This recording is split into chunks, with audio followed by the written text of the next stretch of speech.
두 번째 사람, 조남주 단편소설.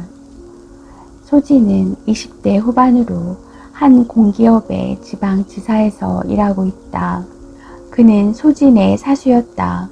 경력 사원으로 이직하긴 했지만 어쨌든 새로운 회사였고, 소진은 팀의 멘토, 멘티 전통에 따라 10살 많은 과장의 직속 후배가 되었다.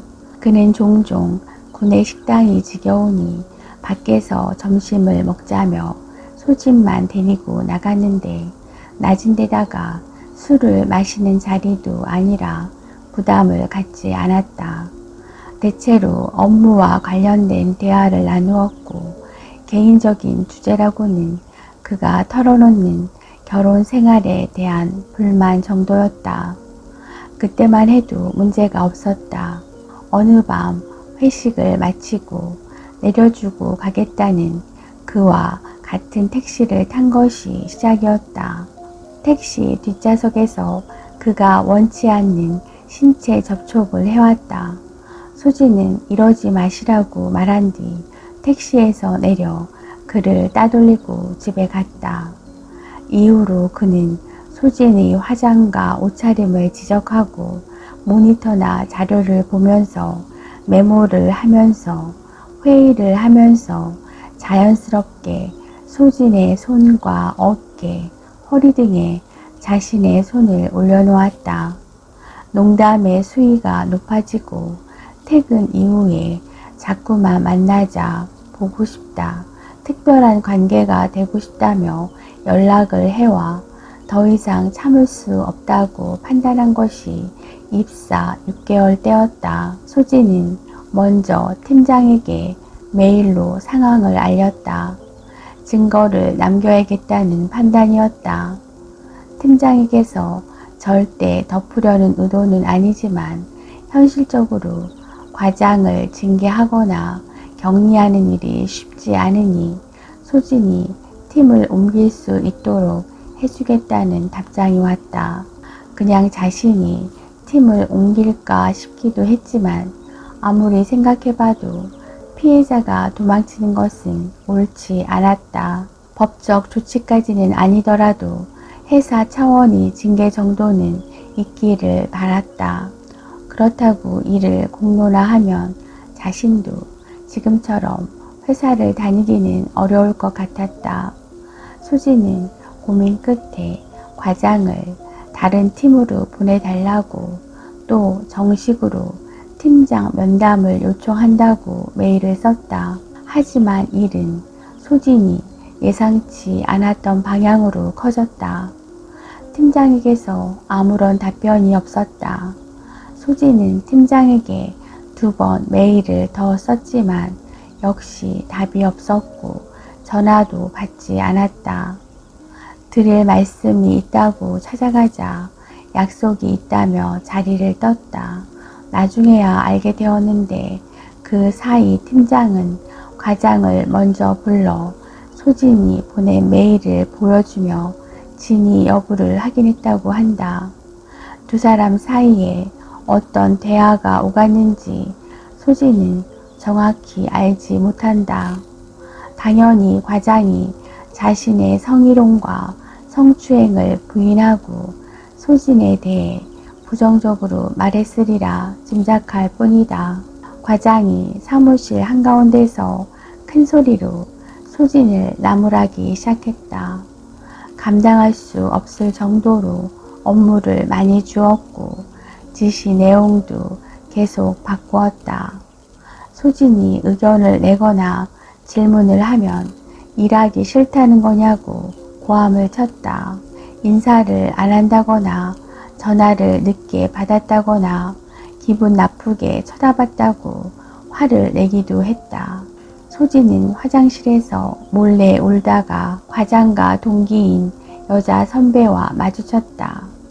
선배는 눈이 빨갛게 충혈된 소진을 토닥이고는 화장실에 두 사람밖에 없는 것을 확인하더니 2가지를 당부했다.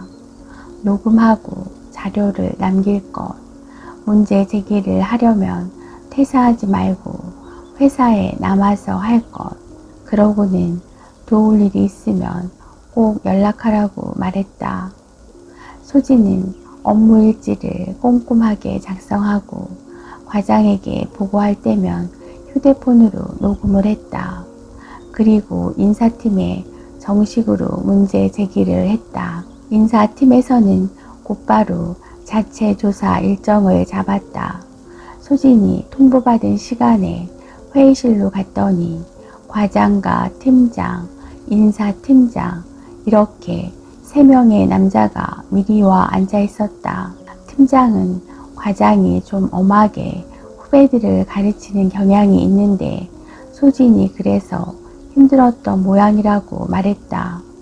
과장은 소진이 이전 회사에서 사내 커플이었던 점과 퇴사 후 밀린 임금을 노동부 진정을 통해 받았던 점을 뜬금없이 언급했다.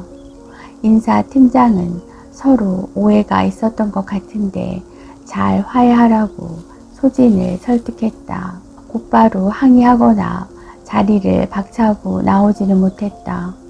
소진은 과장이 함께 있다는 것만으로도 위축되었고 다른 2사람도 과장 편에 있다고 느꼈다. 일단 알겠다, 생각해 보겠다고 말하고 조사를 마쳤다.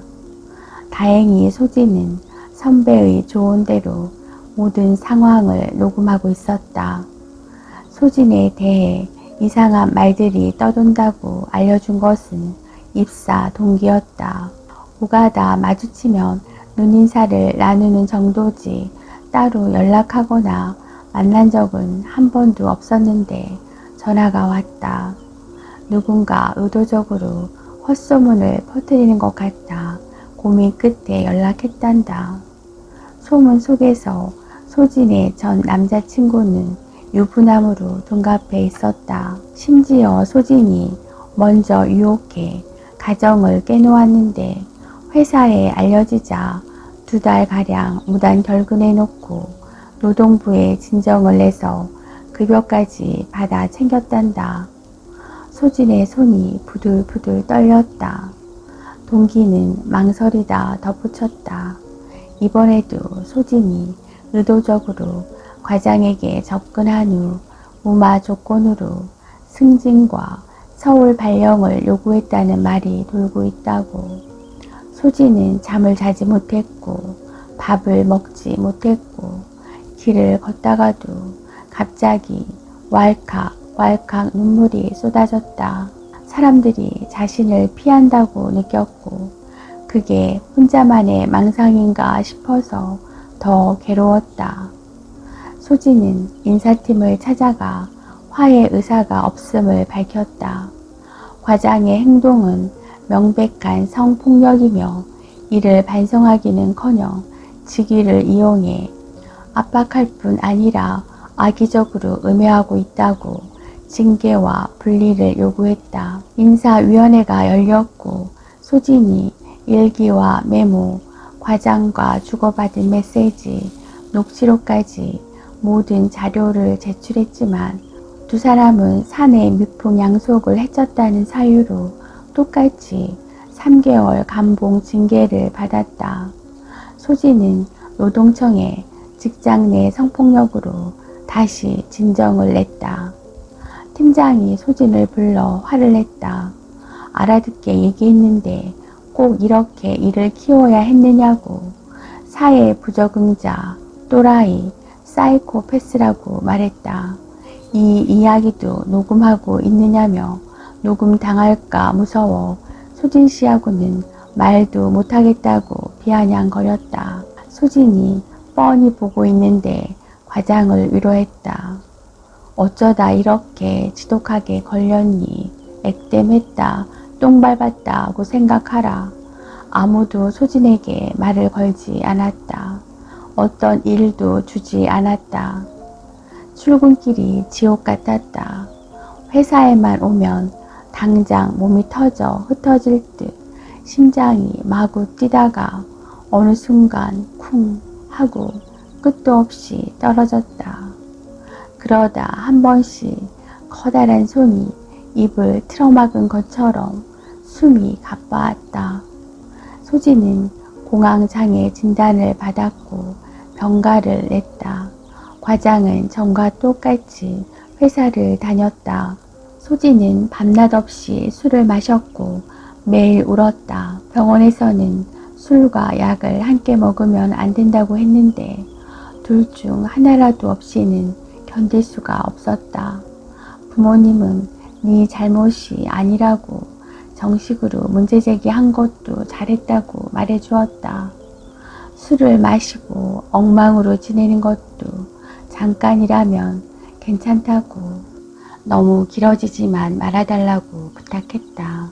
소진은 부모님을 봐서라도 무너지지 말아야겠다고 생각했고 이후로 술을 한 모금도 마시지 않았다. 회사를 그만두고 여행을 갈까? 다른 지역으로 가서 다른 일을 하면서 살까? 이번 기회에 하고 싶었던 공부를 더 할까? 몇 가지 선택지를 두고 고민하고 있을 때 노동청 진정 결과가 나왔다. 가해자를 징계하라는 명령이었다. 하지만 회사는 끝내 따르지 않았고 소진은 이기든 지든 이 싸움을 마무리해야겠다는 생각이 들었다. 소진은 직장에서, 학교에서, 모임에서 자신이 속한 크고 작은 집단에서 일어난 성폭력 고발 글들을 읽었던 기억이 났다. 그 글들을 보며 소진은 자신도 겪었던 당시에는 인지하지 못했거나 방관했던 폭력들을 떠올렸었다. 그때는 온라인 서명도 하고 소소하게 모금에도 동참했지만 지속적으로 관심을 가지지는 못하고 살았다. 그 후에는 어떻게 되었을까?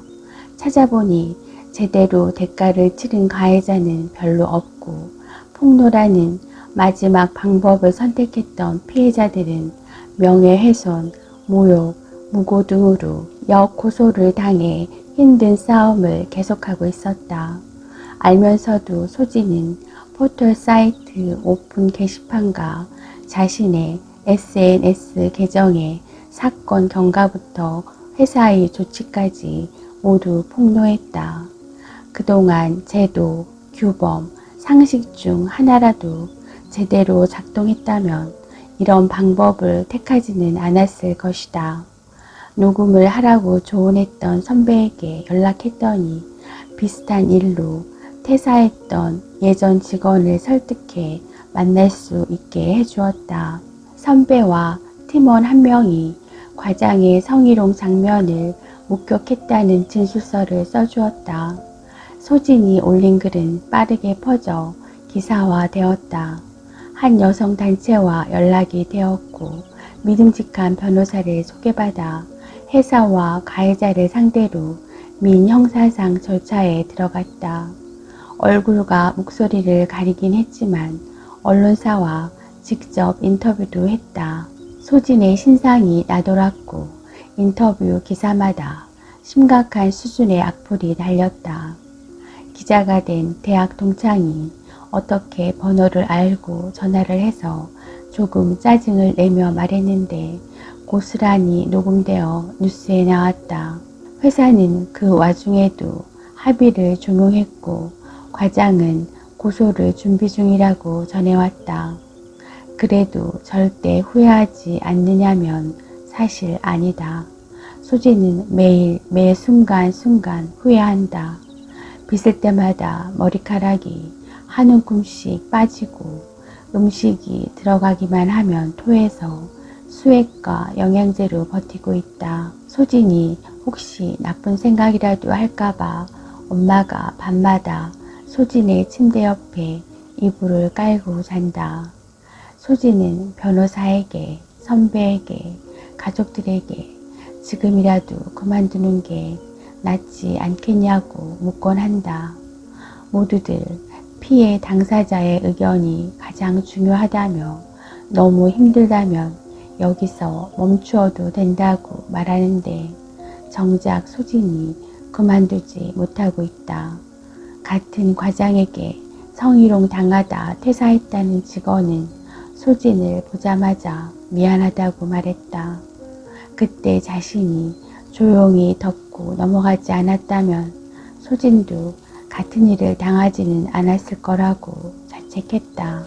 물론 소진은 그녀를 원망하지 않는다. 하지만 조용히 덮고 넘어간 두 번째 사람이 되고 싶지는 않다. 세 번째, 네 번째, 다섯 번째 피해자를 만들지 않을 것이다.